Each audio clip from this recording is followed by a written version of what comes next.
सहेली।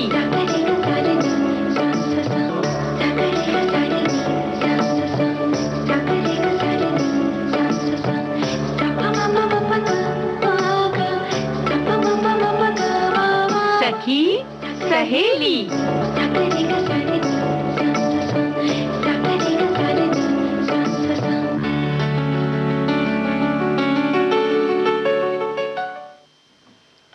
हमारे सभी सुनने वालों को, प्यारी प्यारी सखियों को, सखाओं को, सभी को चंचल वर्मा का नमस्कार और प्यारी बुआ का भी नमस्कार। तुमने कह दिया, समझ लो हमारा भी उसी में जुड़ा हुआ है बिटिया, है ना? तो बुआ भाई आपको भी हम प्रणाम करते हैं और बस प्रोग्राम का आगाज भी कर देते हैं। बिल्कुल करते हैं। तो शुरुआत में तो पहले हमें बताना है कि आज एक खास दिन हम मनाएंगे जो है पर्यावरण दिवस। जी हाँ, पर्यावरण दिवस की सबको ढेर सारी शुभकामनाएं। और इसी तरह से अभी का तो नहीं कहेंगे, पहले जैसा पर्यावरण था वैसा फिर से हो जाए, इसकी कामना करते हैं। और आज का जो सोमवार का दिन है वो एक सखी विशेष भी इसमें हम लेते हैं, लेकिन थोड़ा सा आज हमने बदलाव किया और आज हमने लिया है सुलोचना लाटकर जी को, क्योंकि आज हम उन्हें दे रहे हैं श्रद्धांजलि। जी हाँ, और आज सोमवार की जो हम बात कर रहे थे वो कथा सुधा का दिन है और हमारे साथी इंतजार कर रहे हैं, क्योंकि चंद्रधर शर्मा गुलेरी जी की कहानी सुखमय जीवन का उन्होंने पहला भाग पिछले सोमवार को सुना था और आज दूसरा भाग सुनेंगे। बेताबी से इंतजार कर रहे हैं उसका। अधूरी जब कहानी रह जाती है तो मन में कई चीजें चलती रहती कि ये क्या हुआ होगा, अब क्या होगा, और वो हम गुनते बुनते आज उस दिन पहुंच गए हैं जब हमें कहानी का क्या अंजाम है वो पता लगेगा। बिल्कुल पता लगेगा। वहीं ये भी पता लगेगा कि दिमाग रखें दुरुस्त, यादें रहें सलामत। तो इन सारे विषयों को लेकर हम हाजिर हैं और साथ में लेकर हाजिर हैं ये प्यारा सा गीत।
ऐसे गीत सुनकर बहुत मन को खुशी मिलती है, लेकिन उतनी ही खुशी हमें तब मिलती है जब हम हरियाली और प्रकृति की सुंदरता को देखते हैं।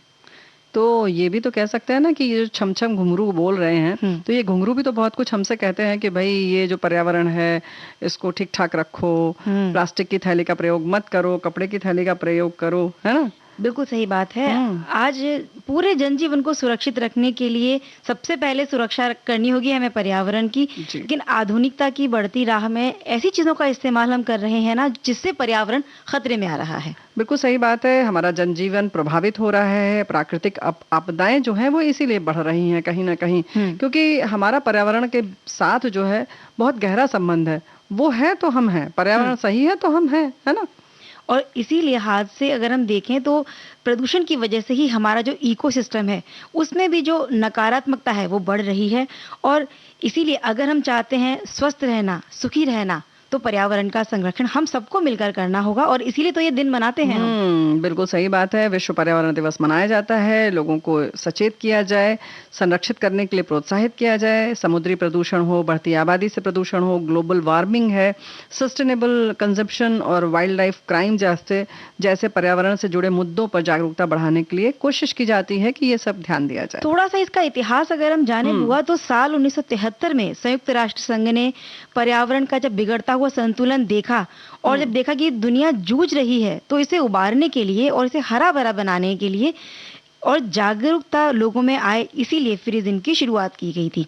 लेकिन इससे भी पहले पर्यावरण दिवस को मनाने की जो शुरुआत की वो स्वीडन की राजधानी स्टॉकहोम में की थी, और वहां मनाया गया था 1972 में। और जब ये मनाया गया था तब पूरी दुनिया भर के 119 देश थे जो यहाँ भागीदार हुए थे। तो भाई देखो, ऐसा है कि 72 में हुआ कि स्टॉकहोम में आयोजित किया गया सम्मेलन। फिर पर्यावरण दिवस जो है उसके लिए उद्देश्य से क्या है कि नागरिकों को पर्यावरण प्रदूषण की चिंताओं से अवगत कराना, प्रकृति और पर्यावरण को लेकर जागरूकता लेना, ये सारी चीजें तो हैं। लेकिन हमारे साथियों ने बहुत अच्छी अच्छी बात जो लिखी है वो ये है कि बहुत विडंबना ही कहा जाएगा कि तमाम धर्मों में पर्यावरण संरक्षण पर जोर, और दुनिया में 10 में से 8 लोगों के धार्मिक होने के बाद भी धरती के घाव गहरे होते जा रहे हैं। पर्यावरण की जो दुर्गति इस वक्त हो रही है वैसी कभी नहीं देखी गई। हवा, पानी, नदियां, समुद्र और भोजन सब प्रदूषित हो रहा है। इस प्रदूषण का खामियाजा विश्व की बड़ी आबादी भुगत रही है। बिल्कुल, ये बहुत संवेदनशील विषय है बुआ जी। लेकिन ये बात है कि हम जिस तरह से अपने घर को चाहते हैं कि साफ सुथरा रहे, तो हमारे आसपास का वातावरण, प्राकृतिक वातावरण, उसे भी साफ सुथरा रखना हमारी ही जिम्मेदारी है ना। तो देखो, इसी को लेकर हमारे एक साथी ने और लिखा है, विनम्र निवेदन सभी देशवासियों को हम लोगों से इन्होंने किया है कि विविध भारती प्रोग्राम से विनम्र निवेदन सभी देशवासियों को प्लास्टिक यूज मत करें, कपड़े थैली का इस्तेमाल करें। जब हम बीमार होते हैं तब अपने स्वास्थ्य का कैसे ध्यान रखते हैं, वैसे ही पर्यावरण का ध्यान रखें आने वाली पीढ़ी के लिए। हाँ, नहीं तो जो प्रकृति है वो बीमार हो जाएगी। और प्रकृति इतनी उदार है कि वो हमें सिर्फ देती है। इसी को लेते हुए हमारे एक सुनने वाले ने लिखा है कि नदियां न पिए कभी अपना जल, वृक्ष न खाएं कभी अपने फल। पर्यावरण दिवस की शुभकामनाएं।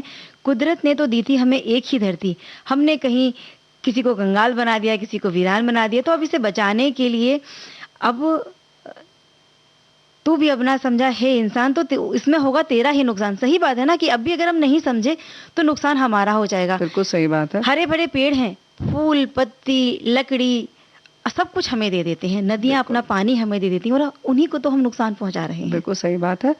हम सभी जानते हैं कि पर्यावरण का हमारे जीवन में कितना महत्व है। पर्यावरण की वजह से ही प्रकृति के हर एक जीवधारी का अस्तित्व है।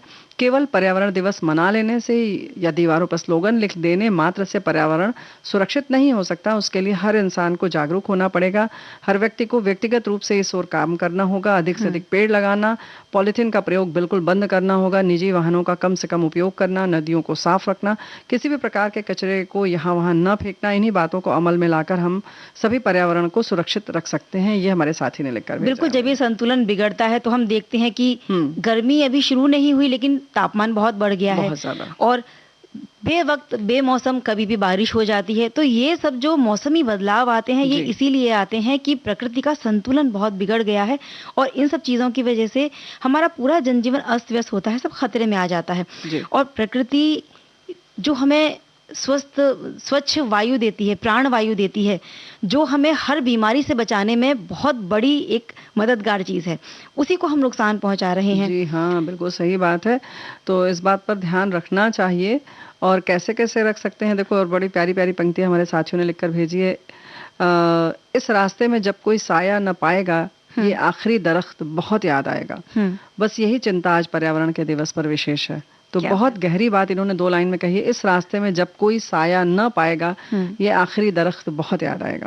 बिल्कुल सही बात है। चलते फिरते जब हम कहीं दूर चलते हैं और पैदल जा रहे हैं, तो हम यही देखते हैं कि कहीं छांव मिल जाए, कोई पेड़ हमें मिल जाए।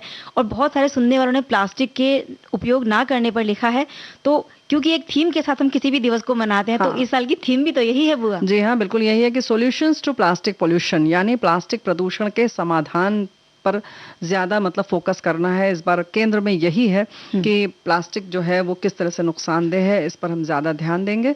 और भी बहुत सारी बातें हमारे साथियों ने लिखी है। एक पहले गीत सुनते हैं, फिर और बात करेंगे।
वो हमारे बहुत सारे सुनने वाले हैं जिन्होंने लिखकर ये बताया है कि बहुत सारे संस्थानों में, स्कूलों में, कॉलेजेस में इस तरह के कार्यक्रम किए जाते हैं ताकि इस दिन के प्रति जागरूकता बढ़ती रहे। तो एक बात ये भी इन्होंने बड़ी अच्छी लिखी है कि जब होगा इस धरती पर पर्यावरण का सम्मान, तभी होगी सुरक्षित सभी की जान और पर्यावरण की पर्यावरण दिवस की बहुत-बहुत बधाई। और भाई सबने जैसे कहते हैं ना कि अलग-अलग ढंग से जागरूकता, वहीं हमारे एक साथी ने पुरानी पीढ़ी और हमारी अपनी पीढ़ी, नहीं मतलब नई पीढ़ी के बारे में, पुरानी पीढ़ी तो हमारी हो गई और नई पीढ़ी के बारे में तुलनात्मक बात लिखी है। हमारी पीढ़ी ने भले ही कितनी गलतियां की हो, परंतु एक बात तो तय है, हमने इस नई पीढ़ी के जितना पर्यावरण को नुकसान नहीं पहुंचाया। हम संचय करने वाली पीढ़ी थे, वस्तुओं को फेंकने में हमने जल्दी नहीं की, यथासंभव उनका उपयोग किया। हमने पॉलिथीन में नहीं थैले में सब्जी खरीदी, हमने एयर कंडीशनर की जगह कूलर पंखा चलाया, घरों में इतने पौधे अवश्य रखे कि भगवान को फूल चढ़ा सके, स्याही वाला पेन इस्तेमाल किया, बोतल का नहीं घड़े का पानी पिया, हमने रेस्टोरेंट का कम घर का पौष्टिक खाना खाया, नदियों तालाबों के कूल ज्यादा साफ रखे और वेफर खाकर पैकेट यहाँ वहाँ नहीं फेंके।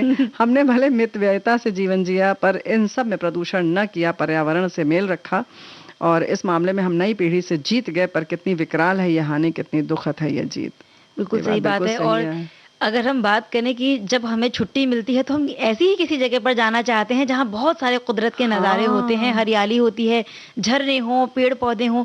फिर भी जहाँ हम रहते हैं, जिस शहर में, हम ये कोशिश नहीं करते कि इस जगह को भी हरा भरा या बिल्कुल यहीं पे पिकनिक की जगह बन जाए, यही हमें लगे कि हम किसी पहाड़ी वातावरण में या पानी वाली जगह पर बैठे हैं। तो ये हम सब अगर कोशिश करते रहेंगे तो जरूर इस तरफ सुधार हो सकता है। और कुछ मैंने ऐसे लोग देखे भी हैं जो यहाँ वहाँ कचरा नहीं फेंकते, वो देखते हैं कि कहीं डस्टबिन हो वहीं कचरा डालें, यहाँ वहाँ नहीं डालते।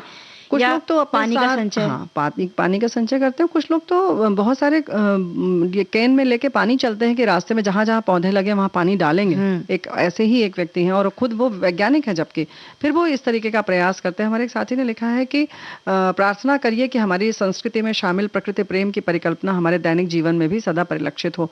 इन्होंने वो पुरानी श्लोक लिखा है, ओम द्यो शांति अंतरिक्षम शांति, पृथ्वी शांतिरापः शांतिरौषधयः शांति, वनस्पतयः शांतिर्विश्वे देवाः शांतिर्ब्रह्म शांति, सर्व शांति शांतिरेव शांति, सामा शांतिरेधि। ओम शांति, ओम शांति, ओम शांति शांति शांति। बिल्कुल, हम तो प्रकृति पर्यावरण की तरह उदार बने। जैसे रहीमदास जी भी कहते हैं ना, तरुवर फल नहीं खाते हैं, सरवर पिए ही न पान, कहे रहीम पर काज हित संपत्ति सचहि सुजान। तो इसी तरह से हम भी उदार बने। और आज हम याद कर रहे हैं एक बहुत पुरानी अभिनेत्री, लेकिन जिन्हें आज भी याद किया जाता है, वो है सुलोचना लाटकर। जी हाँ। और इन्हें हम, पूरा नाम सुलोचना लाटकर है, लेकिन पर्दे पर इनका नाम सिर्फ सुलोचना ही आता था, इसलिए इसी नाम से हम इन्हें जानते हैं। और लगातार लगभग 65 सालों तक ये सक्रिय रही फिल्म जगत में। मराठी और हिंदी दोनों ही तरह की फिल्में इन्होंने की और करियर के शुरुआती दौर में इन्होंने एक अभिनेत्री के तौर पर काम किया था, लेकिन बाद में जो एक बहुत बड़ी पहचान इनको मिली थी वो थी माँ के रूप में, जब इन्होंने अभिनय करना शुरू किया। बिल्कुल, सबसे बड़ी खास बात यह है कि उन्हें आज भी हम अभिनेताओं, बहुत सारे जो प्रसिद्ध अभिनेता हैं जैसे धर्मेंद्र जी, अमिताभ बच्चन, उनकी ऑन स्क्रीन माँ के रूप में ही याद करते हैं। 1942 में उनके फिल्म करियर की शुरुआत हुई और अभिनय से सजी हुई उनकी अंतिम फिल्म थी 1988 में आई हुई परीक्षा। अपने फिल्म करियर के दौरान लगभग 250 हिंदी फिल्म और 50 मराठी फिल्मों में अभिनय किया। ये सारी बातें हमारे साथी भी लिख कर भेज रहे हैं। और 30 जुलाई 1929 को कर्नाटक के बेलगांव में जन्मी थी और 14 साल की उम्र थी उसी वक्त इनका विवाह हो गया, क्योंकि पहले चलन ही ऐसा था कि छोटी छोटी लड़कियों की शादियां कर दी जाती थी। 40 और 50 के दशक में वो अभिनेत्री रही और फिर बाद में जब उनको भाभी, माँ, मौसी या फिर दादी ऐसे रोल के जब प्रस्ताव मिलने लगे तो यहाँ भी जब उन्होंने किया तो एक सशक्त पहचान अपनी उन्होंने बनाई। जी हाँ, और भाई अपनी फिल्मों में वो अपने समय के सभी बड़े सितारों की माँ के रूप में पर्दे पर नजर आई। हम सब ने देखा है, जैसे दिलीप कुमार हो, राजेश खन्ना, धर्मेंद्र, अमिताभ बच्चन, देवानंद, विनोद खन्ना, रजनीकांत वगैरह, मतलब जिसका मतलब हमें नहीं लगता कि किसी का भी नाम छूटा होगा।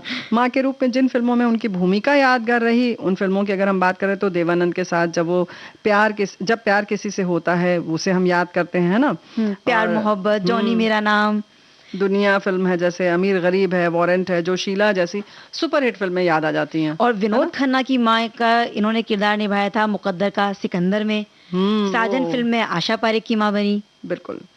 आए दिन बहार के तुम हंसी मैं जवां, आजाद, आई मिलन की बेला में धर्मेंद्र की माँ के रूप में भाई उनका अभिनय हम आज भी याद करते हैं, और इसके अलावा बहुत सारी माँ मौसी के जो अभिनय थे उनके, जिसमें हम याद करते हैं, वो फिल्में हैं सुहागरात, अब दिल्ली दूर नहीं, दिल दे के देखो, चिराग, सुनैना, आशा, दो उस्ताद, मजबूर है, सरस्वती चंद्र है, आदमी, दुनिया ना माने, जुगनू है, मेहरबान है, डोली है ना। और ये लिस्ट जो है खत्म नहीं होती है, और भी इसे हम आगे बढ़ाएंगे तो गाय और गौरी, जीवनधारा, कटी पतंग में ये आशा पारेख की सास बनी थी। जी हाँ।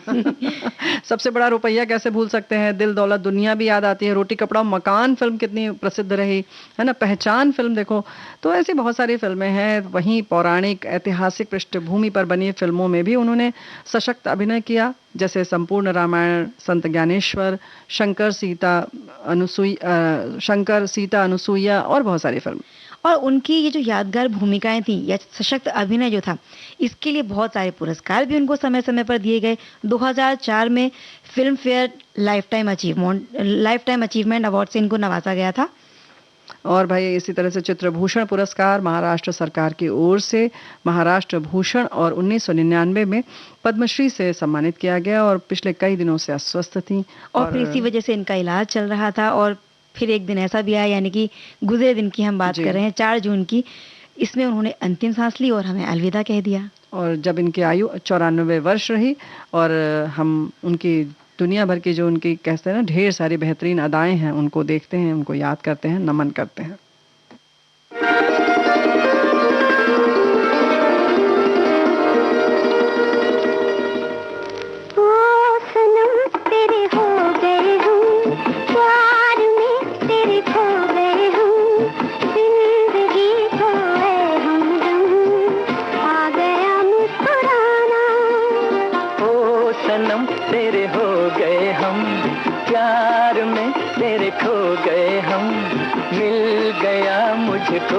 सनम जिंदगी का बहाना,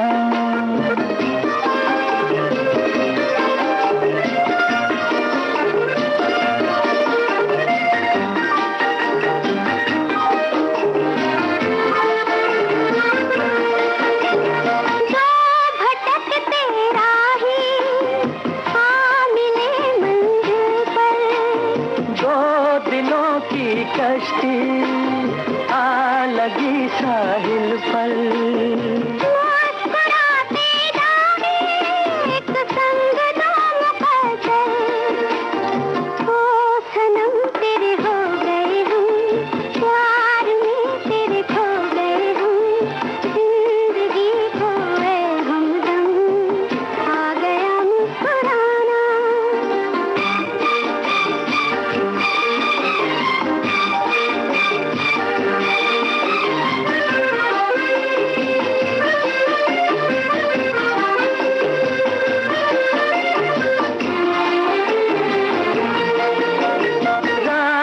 चुप सुनती है ये हंसी अफसाना, देखते हैं तारे बस गया वीराना, चांद को शर्मा दे आपका शर्माना, ओ सनम तेरे हो गए हम, प्यार में तेरे खो गए हम, मिल गया मुझको ऐ सनम जिंदगी का बहाना, सनम तेरे हो गए हम, प्यार में तेरे खो गए हम, जिंदगी खोए हमदम, आ गया मुस्कुराना।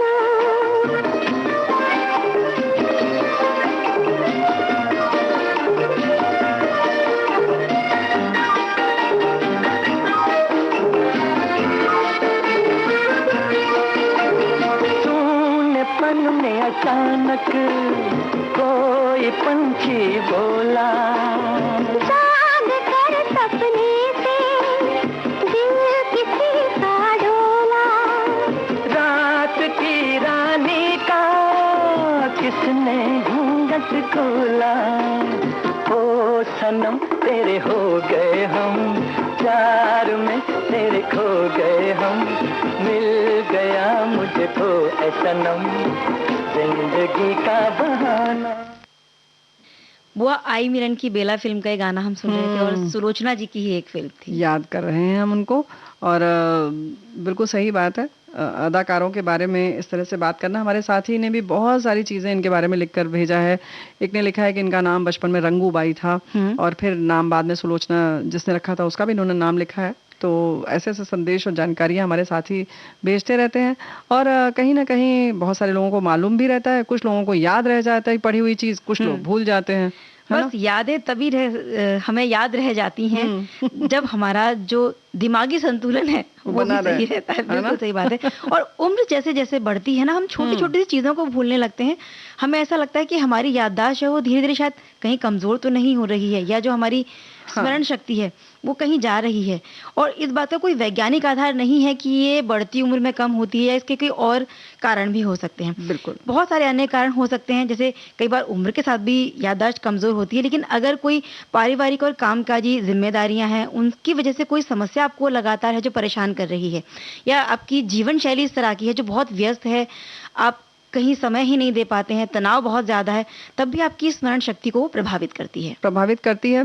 वैसे आमतौर पर हम ऐसा सोचते हैं कि हम अपने दिमाग को व्यस्त रखें और ज़्यादा उसका प्रयोग करें तो कहीं ना कहीं हमारी जो याददाश्त है वो मजबूत बनी रहेगी।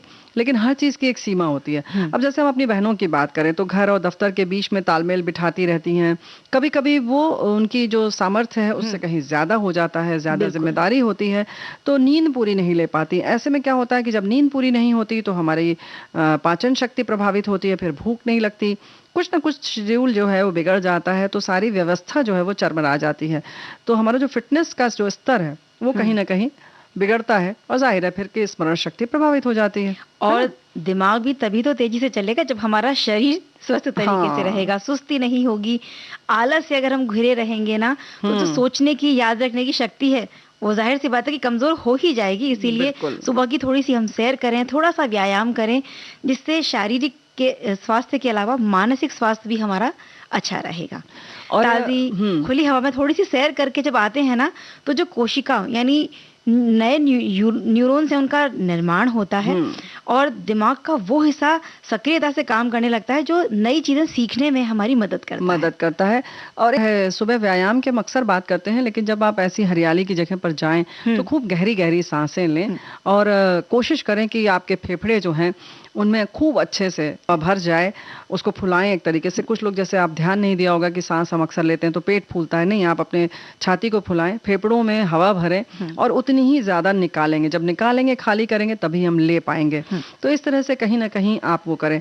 अब विचार की बात आती है तो सकारात्मक विचार रखेंगे तो ये सारी चीज़ें जो भी हम कर रहे हैं वो पूरी तरह से सफल होंगी। नहीं तो करने को हम कर लें और अगर हम विचार हमारे नकारात्मक है तो कुछ भी शरीर में नहीं लगेगा, कितना भी पौष्टिक खा लें हम। बिल्कुल सही बात कही बुआ। और शोध इन चीजों पर होते रहते हैं तो शोध भी यही कहते हैं ना कि मानसिक क्षमता और स्मरण शक्ति को बढ़ाने के लिए या फिर इसको दुरुस्त बनाने के लिए विटामिन बी बहुत जरूरी होती है। अगर ये कम हो जाए तो शरीर में एनीमिया की शिकायत भी हो जाती है। बिल्कुल सही बात है। अब जाहिर है एनीमिया यानी कि खून की कमी, खून में ऑक्सीजन का लेवल का कम हो जाना, तो इन सब चीज़ों का असर हमारे शरीर पर कहीं ना कहीं पड़ता है। तो शरीर का ध्यान रखें, मन का ख्याल रखें और इन सबको दुरुस्त रखने के लिए कि सकारात्मक विचार में ये रखें कि नहीं, हम भूलते नहीं हैं। इस बात को याद रखें कि नहीं, हमें याद रहेगा। हम 2 की बजाय 3 बार उस चीज़ को रट लें, है ना। तो बुआ हम भी एक चीज नहीं भूले हैं कि घड़ी इशारा कर रही है कि थोड़ी देर हम रुक जाओ।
थोड़ी देर के लिए हम रुके थे, एक अंतराल हमने लिया और फिर हम आ गए, फिर से ताजगी आ गई। और हमारे साथी बता रही हैं कि दिमाग को ठीक से काम करने के लिए ऑक्सीजन की ज़रूरत होती है। कई बार ब्रेन की वजह से बॉडी की सेल्स में फ्री रेडिकल्स की अधिकता हो जाती है। नेशनल लाइब्रेरी ऑफ मेडिसिन की रिपोर्ट के अनुसार एंटीऑक्सीडेंट फ्री रेडिकल को बेअसर करने का काम करता है। और गुलाबी और लाल रंग के फल और सब्जियां जैसे तरबूज और टमाटर एंटीऑक्सीडेंट से भरपूर होते हैं, तो यानी उसका खूब सेवन करना चाहिए। और हमने जैसे पहले बता रहे थे ना चंचल बिटिया कि थोड़ा सा इस बात का ख्याल रखें, ये ना बार बार रिपीट ना करें कि अरे हम तो सब भूल जाते हैं, अरे हम तो सब भूल जाते हैं, बल्कि ये सोचे कि नहीं ऐसे कैसे भूल जाते हैं, हम याद रखेंगे और याद रहेगी ये बात।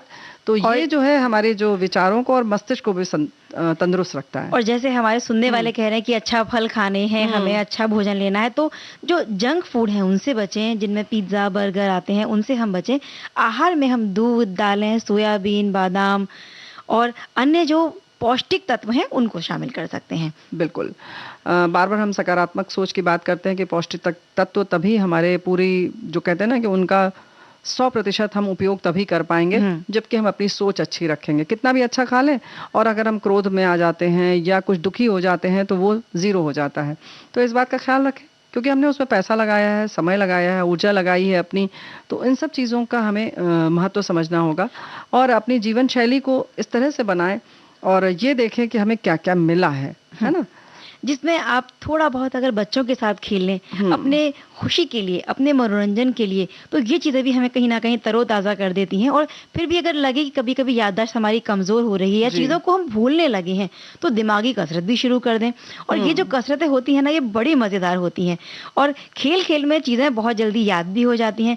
मज़ेदार, रंगीन, रोचक चीज़ें आम या बोरिंग चीज़ों के मुकाबले में ज़्यादा समय तक हमारे दिमाग में टिकी रहती हैं। बिल्कुल सही बात है। और तो इसलिए चिंता मुक्त रहें, तनाव का स्तर जो है उसको कम करें और जैसे तुमने खेल की बात कही उसका मज़ा लें पूरी तरह से। और कम से कम हफ्ते में 2 दिन, चाहे नहीं तो कम से कम प्रतिदिन आधे घंटे के लिए बच्चे बन जाएं, सारी चिंताओं से मुक्त हो जाएं और ये सोचें कि जो हो रहा है वो प्रकृति कर रही है और जो जैसा होगा बहुत अच्छा होगा, है ना। बिल्कुल। नौकरी, घर, बच्चे, रिश्तेदार, शॉपिंग, इन चीज़ों में हमारी ज़िंदगी उलझी रहती है और दिमाग में न जाने कितनी चीज़ें चलती रहती हैं और ज़रूरी चीज़ों को कई बार जो बहुत ज़रूरी होती हैं उन्हें हम भूल भी जाते हैं। और जब गलती का एहसास होता है तो अपराध बोध भी आ जाता है हमारे मन में। और इससे हम तनाव को जन्म दे देते हैं, फिर डिप्रेशन का शिकार होते हैं। तो इन चीज़ों से बचना बड़ा ज़रूरी है। इनसे बचना सबसे ज़्यादा ये ज़रूरी है कि कभी भी जो हो गया है वो तो हो गया है, अब उसके आगे की सोचें। कभी भी ग्लानि की भावना जो है वो बिल्कुल न रखें। सुखमय जीवन का यही सार है और सुखमय जीवन आज हमारी कहानी का भी सार है, यानी कथा सुधा का जो है वो एक लहर ये भी है आज, है ना? तो बिल्कुल अगला जो हमारा पड़ाव है वो कहानी पर होगा, लेकिन उससे पहले हम एक गीत सुनेंगे।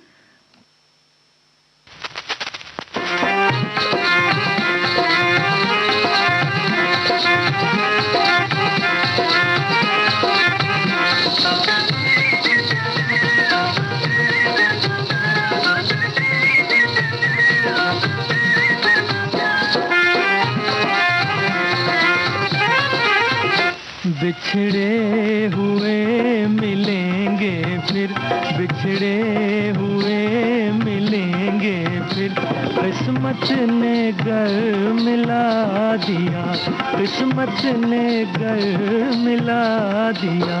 उसका खुदा भला करे, उसका खुदा भला करे, जिसने हमें जुदा किया, जिसने हमें जुदा किया। बिछड़े हुए मिलेंगे फिर, किस्मत ने घर मिला दिया।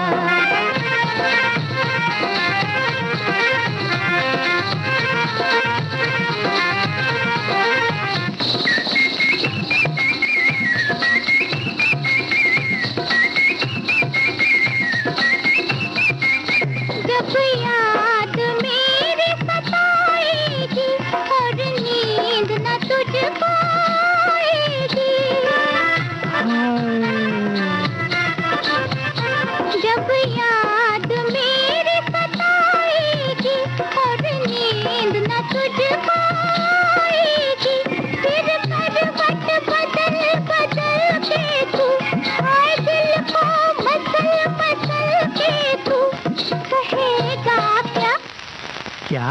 बिछड़े हुए मिलेंगे फिर, बिछड़े हुए मिलेंगे फिर। किस्मत ने घर मिला दिया, किस्मत ने घर मिला दिया।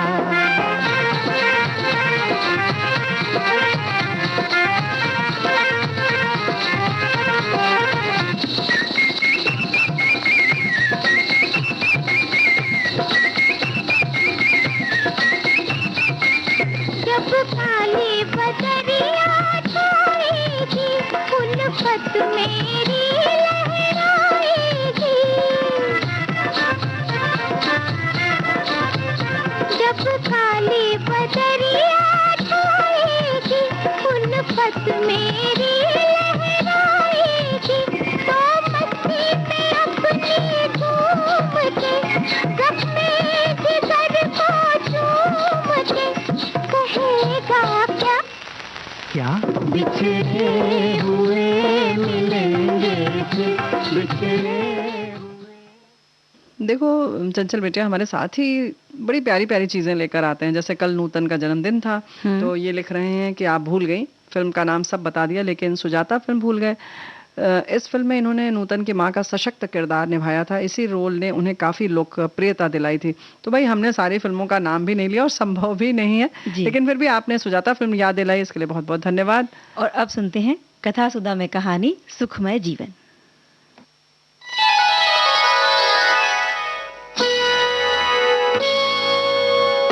कथा सुधा भाव भरी कहानियों का सागर, जिसकी लहरें कभी मुस्कुराहट सजाएंगी तो कभी आंखें नम कर जाएंगी। सामाजिक सरोकार से लेकर परिवार तक की होंगी बातें। कुछ मनोरंजन होगा तो कुछ सीख भी मिल जाएगी। हर बार नई अनसुनी कहानी की अलग अंदाज में होगी बयानी।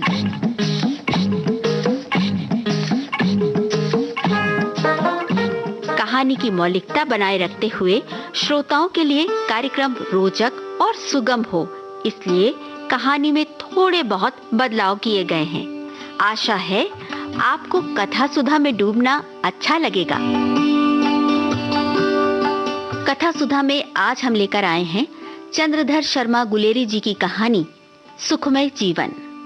सुखमय जीवन व्यवहारिक ज्ञान के एक ऐसे कोण पर प्रकाश डालती है कि सुनने वाले पढ़ने वाले अंत तक कहानी से बंधे रहते हैं, और जब कहानी समाप्त होती है तो उनके चेहरे पर एक मुस्कान खिल जाती है।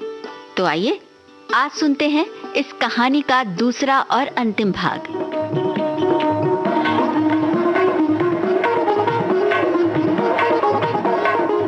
जयदेव ने एलएलबी की परीक्षा दी है और परिणाम का इंतजार कर रहा है। तरह तरह के विचारों से सिर घूमने लगता है तो वो अपनी साइकिल उठाकर खेतों की हवा खाने निकल पड़ता है। 3-4 मील जाने के बाद उसे शांति मिलती है, तभी अचानक बाइसिकल की फूंक निकल जाती है, यानी बाइसिकल पंचर हो जाती है। मुलाकात होती है एक कन्या से। कन्या उसे अपने चाचा जी के घर ले जाती है। मैं जयदेव शरण वर्मा हूँ, आपके चाचा जी। ओहो, बाबू जयदेव शरण वर्मा बीए, जिन्होंने सुखमय जीवन लिखा है। मेरा बड़ा सौभाग्य है कि आपके दर्शन हुए। आपको पता है मैंने आपकी पुस्तक पढ़ी है, और चाचा जी तो उसकी प्रशंसा किए बिना एक दिन भी नहीं जाने देते। वो आपसे मिलकर बहुत खुश होंगे। बिना भोजन किए तो आपको जाने ही नहीं देंगे।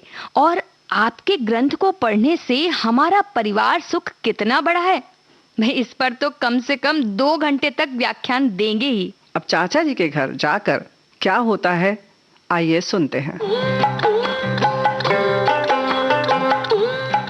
किसी भी स्त्री के सामने उसके नैहर की बड़ाई कर दे और लेखक के सामने उसके ग्रंथ की। ये प्रिय बनने का अमोघ मंत्र है। जिस साल बीए पास किया था उस साल जयदेव को कुछ लिखने की धुन लगी थी। लॉ कॉलेज के फर्स्ट ईयर में सेक्शन और कोड की परवाह न करके एक सुखमय जीवन नाम की पोथी लिख चुका था। समालोचकों ने आड़े हाथों लिया था और वर्ष भर में 17 प्रतियां बिकी थीं। आज बड़ी कदर हुई कि कोई उसका सराहने वाला तो मिला। इतने में जयदेव और कमला बरामदे में पहुंचे, जहां पर कंटोप पहने दाढ़ी रखे एक अधेड़ महाशय कुर्सी पर बैठे पुस्तक पढ़ रहे थे।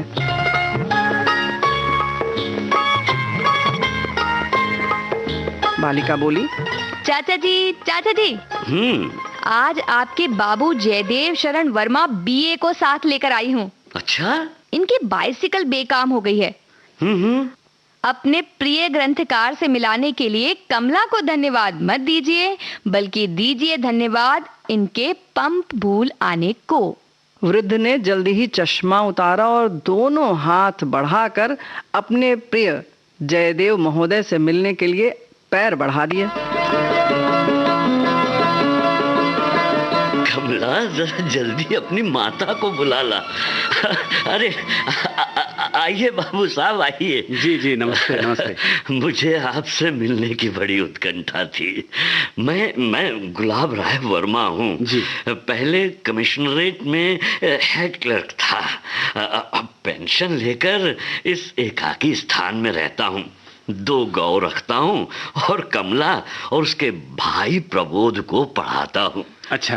मैं ब्रह्म समाजी हूँ। मेरे यहाँ पर्दा नहीं है। कमला ने हिंदी मिडिल पास कर लिया है। हमारा समय शास्त्रों को पढ़ने में बीतता है। मेरी धर्म पत्नी भोजन बनाती और कपड़े सी लेती है।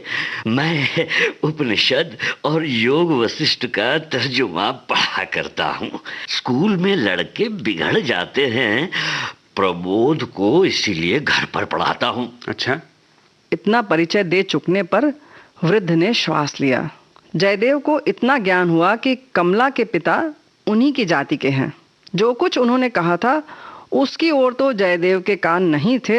हाँ, कान उधर थे जिधर से माता को लेकर कमला आ रही थी। आपका ग्रंथ बड़ा ही अपूर्व है। जी धन्यवाद। दाम्पत्य सुख चाहने वालों के लिए लाख रुपए से भी अनमोल है। धन्य है आपको। स्त्री को कैसे प्रसन्न रखना, घर में कलह कैसे नहीं होने देना, बाल बच्चों को क्यों कर सच्चरित्र बनाना, इन सब बातों में आपके उपदेश पर चलने वाला पृथ्वी पर ही स्वर्ग सुख भोग सकता है। पहले कमला की माँ और मेरी कभी कभी खटपट हो जाया करती थी। उसके ख्याल अभी पुराने ढंग के हैं। जी जी। पर जब से मैं रोज भोजन पीछे आध घंटे तक आपकी पुस्तक का पाठ सुनाने लगा हूँ, तब से हमारा जीवन हिंडोले की तरह झूलते झूलते बीतता है। जयदेव को कमला की माँ पर दया आई, जिसको वो कूड़ा करकट रोज सुनना पड़ता होगा। अब सोचा कि हिंदी के पत्र संपादकों में ये बूढ़ा क्यों ना हुआ।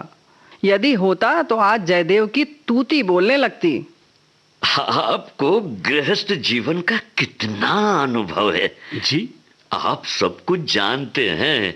भला इतना ज्ञान कभी पुस्तकों में मिलता है? कमला की माँ कहा करती थी कि आप केवल किताबों के कीड़े हैं, सुनी सुनाई बातें लिख रहे हैं। हाँ। मैं बार बार ये कहता था कि इस पुस्तक के लिखने वाले को परिवार का खूब अनुभव है। मगर धन्य है आपकी सहधर्मिणी जी। आपका और उसका जीवन कितना सुख से बीतता होगा। और जिन बालकों के आप पिता हैं वह कैसे बड़भागी हैं कि सदा आपकी शिक्षा में रहते हैं। सुनिए, और आप जैसे पिता का उदाहरण देखते हैं। क्या हो। जयदेव के मन में आया कि कह दूं कि अभी मेरा 25वां वर्ष चल रहा है। कहाँ का अनुभव और कहाँ का परिवार। फिर सोचा कि ऐसा कहने से ही वृद्ध महाशय की निगाहों से उतर जाऊंगा। कमला की माँ सच्ची हो जाएगी कि बिना अनुभव के छोकरे ने गृहस्थ के कर्तव्य धर्मों पर पुस्तक लिख मारी है। ये सोचकर जयदेव मुस्कुरा दिया और ऐसा मुंह बनाने लगा कि वृद्ध ने समझा कि अवश्य संसार समुद्र में गोते मारकर नहाया हुआ है ये जयदेव।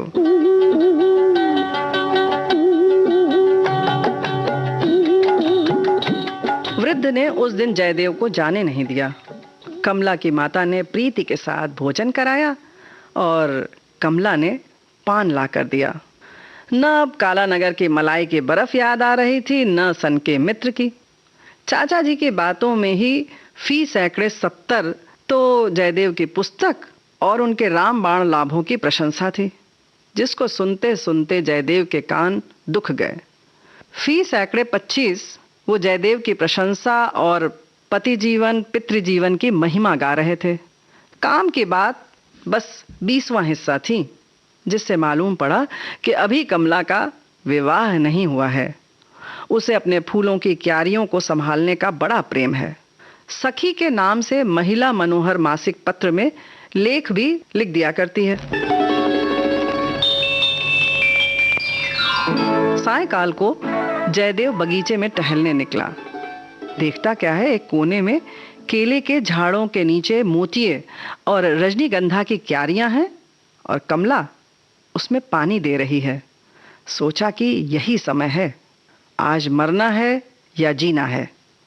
उसको देखते ही जयदेव के हृदय में प्रेम की अग्नि जल उठी और दिन भर वहां रहने से वो धधकने लग गई थी। 2 ही पहर में जयदेव बालक से युवा हो गया था। अंग्रेजी महाकाव्यों में, प्रेममय उपन्यासों में और कोर्स के संस्कृत नाटकों में जहां जहां प्रेमिका प्रेमी का वार्तालाप पढ़ा था, वहां वहां का दृश्य स्मरण करके वहां वहां के वाक्यों को घोंक रहा था। पर यह निश्चय नहीं कर सका कि इतने थोड़े परिचय पर बात कैसे करनी चाहिए। अंत में अंग्रेजी पढ़ने वाले की धृष्टता ने आर्य कुमार की शालीनता पर विजय पाई और चपलता कहिए, बेसमझी कहिए, ढीठपन कहिए, पागलपन कहिए, दौड़कर कमला का हाथ पकड़ लिया। उसके चेहरे पर सुर्खी दौड़ गई, डोलची उसके हाथ से गिर पड़ी और जयदेव ने उसके कान में कहा, आपसे एक बात कहनी है। क्या? यहाँ भला कहने की कौन सी बात है? जब से आपको देखा है तब से। बस चुप करो, ऐसी धृष्टता। अब वचन प्रवाह उमड़ चुका था। जयदेव स्वयं नहीं जानता था कि वो क्या कर रहा है, पर लगा बकने। सुनिए तो। प्यारी कमला, तुम मुझे प्राणों से बढ़कर हो।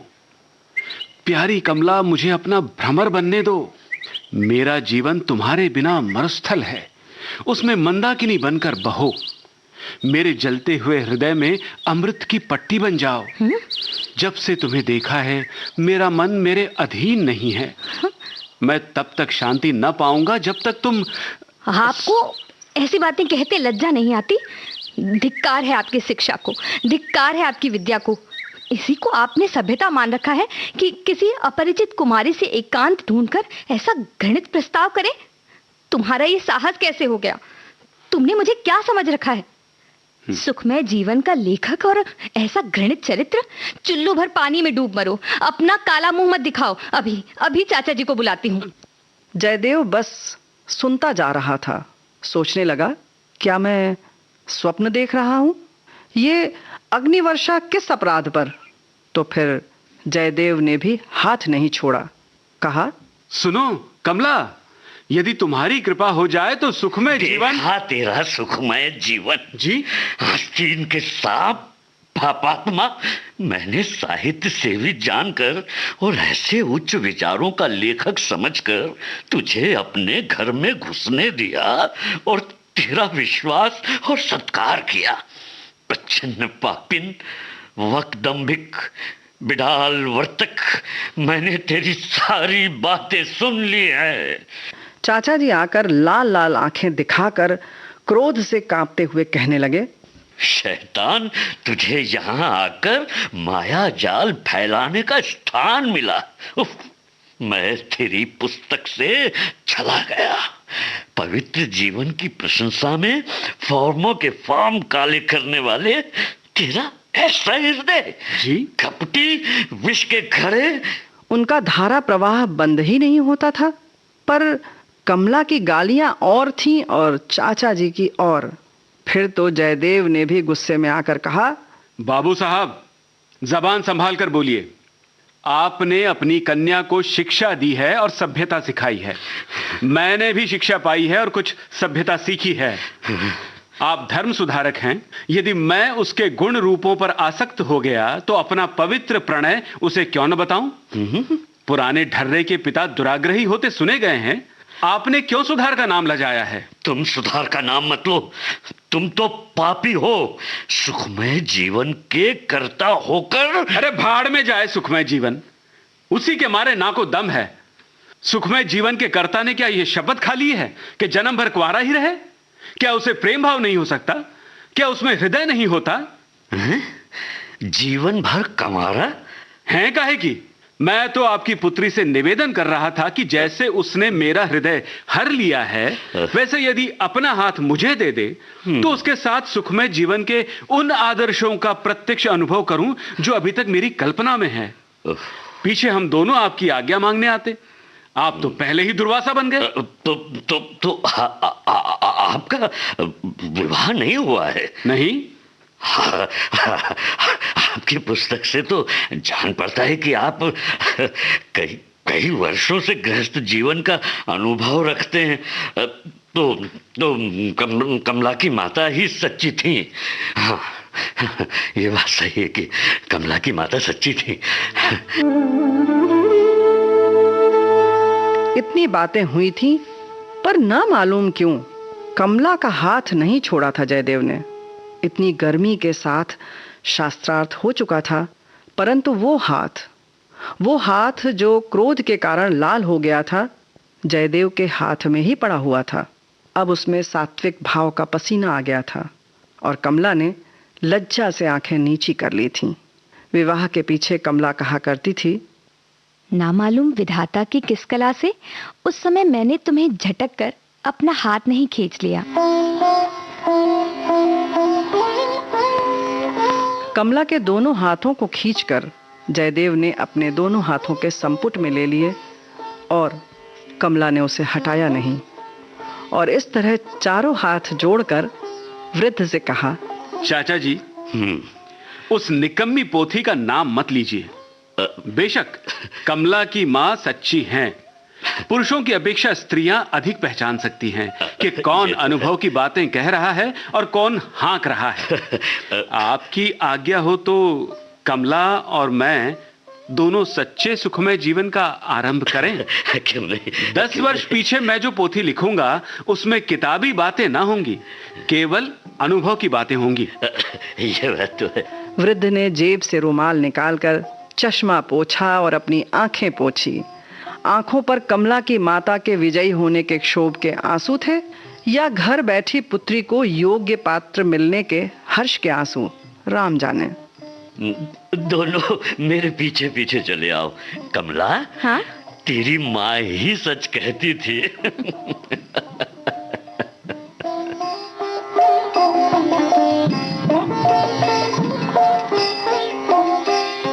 वृद्ध बंगले की ओर चलने लगे।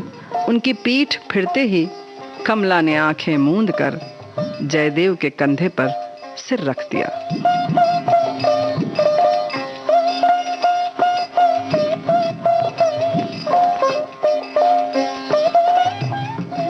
अभी आप सुन रहे थे चंद्रधर शर्मा गुलेरी की लिखी कहानी सुखमय जीवन का दूसरा और अंतिम भाग।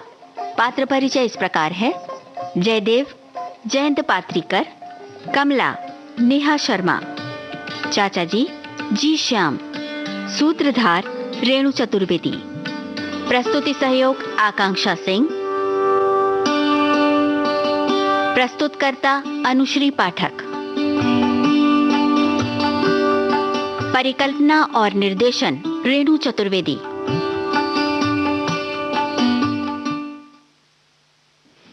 वह कथा जब पूरी सुन ली तो बड़ा अच्छा लगा। वाकई कुछ इस तरीके का नाटकीय जो अंदाज होता है पुरानी कथाओं का, खास तौर से कहानियों का, उसका मज़ा अलग है। और गुलेरी जी तो भाई सिद्धहस्त थे। उनकी बहुत सारी तो नहीं कहानियां हैं, लेकिन और भी कहानियां हैं। देखें अगली कड़ी में हम क्या सुनते हैं और क्या लेकर हाजिर होते हैं। लेकिन अब सुनते हैं एक गाना।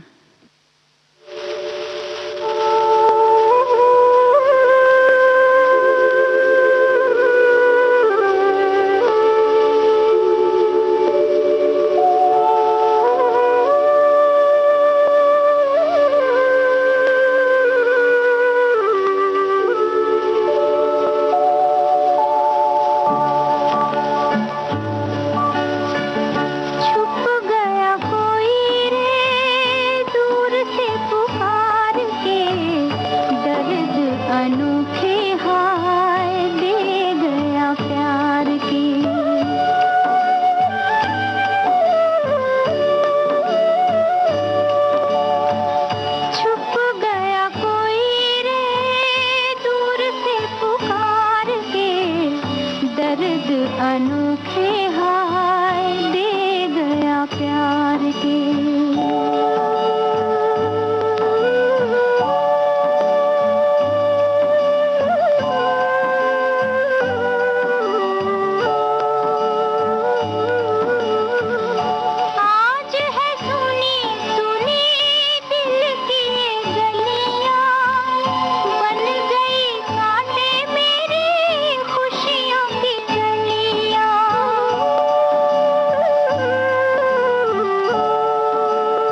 गाना भी पूरा हो गया बुआ जी, और कार्यक्रम का समय भी पूरा हो गया।